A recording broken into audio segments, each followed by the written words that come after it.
Yo, what's good, family? It's your boy back at it again. I want to address the topic that we were talking on last week. That topic was who gave the kingdom of the world to the devil. I wanted to actually wait for the responses to see if there would be any variations, but no. Like I had mentioned before, it's a foregone conclusion, right? Set the scenario. Jesus went to the desert to fast, 40 days, 40 nights. The devil took him up to a high mountain, showed him all the kingdoms of the world, said, all this was given to me and it can be given to you. It's a foregone conclusion that it was God that gave the kingdom of the world to the devil. Folks, that's absolutely false. God did not give the kingdom of this world to the devil. Give you proof. The answer is within the same book. Genesis 1 verse 26.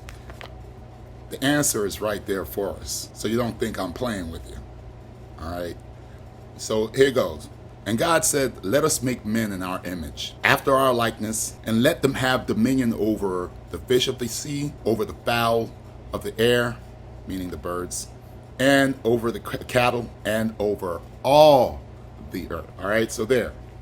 God originally gave dominion of this world to Adam. It was all Adam. Now, the thing is, once Adam submitted to the devil's trickery, that enabled the devil to steal the kingdom of this world from Adam. And my friends, the reason why I said that this can have an effect on your relationship with the Most High is, let's just think about this for a moment, right? I strongly believe our subconscious is questioning that.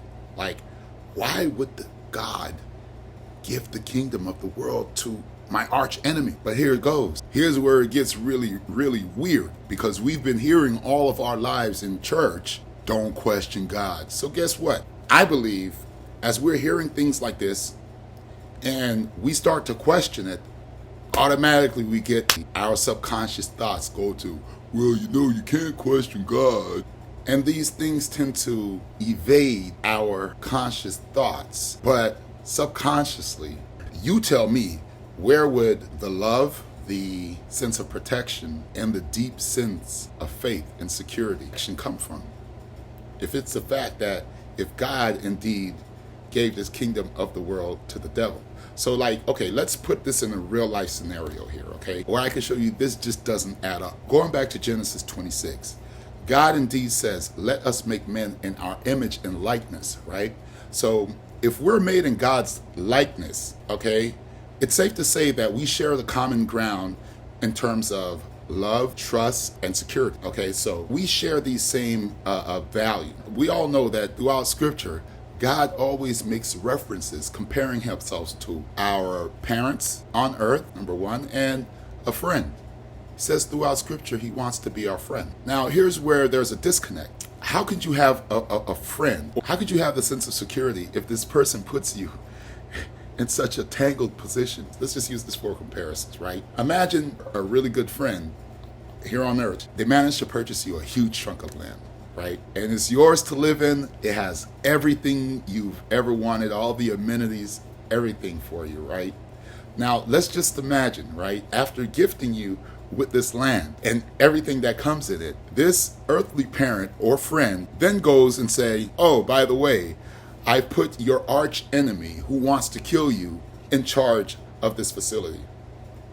You could stay in it all you want. You can enjoy everything you want, have at it.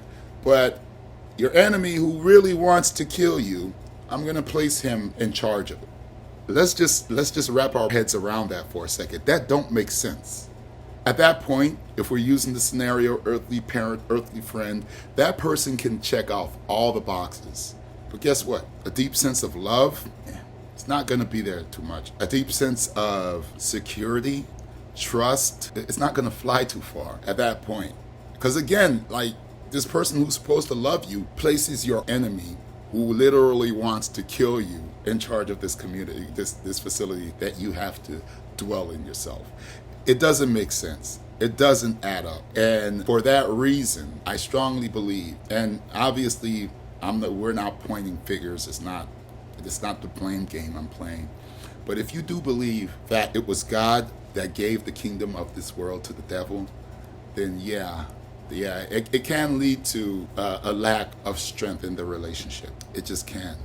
Let me know what your comments are. Let me know what your thoughts are. I would love to get some feedback. If you appreciate this content, I have a few more of these types of scenarios in the Bible where a slight misunderstanding, I believe, can greatly impact our relationship with our Most High Father. Family, don't forget, if you like this video, hit the like button, share it. I think there are many people that would benefit from this. Show some support. Also, if you feel led in your heart to support my channel, to support my content, to support my music, I will leave my Cash App link. Feel free to leave a message with it. With that being said, family, it's your boy Teflon the Armor. Stay safe.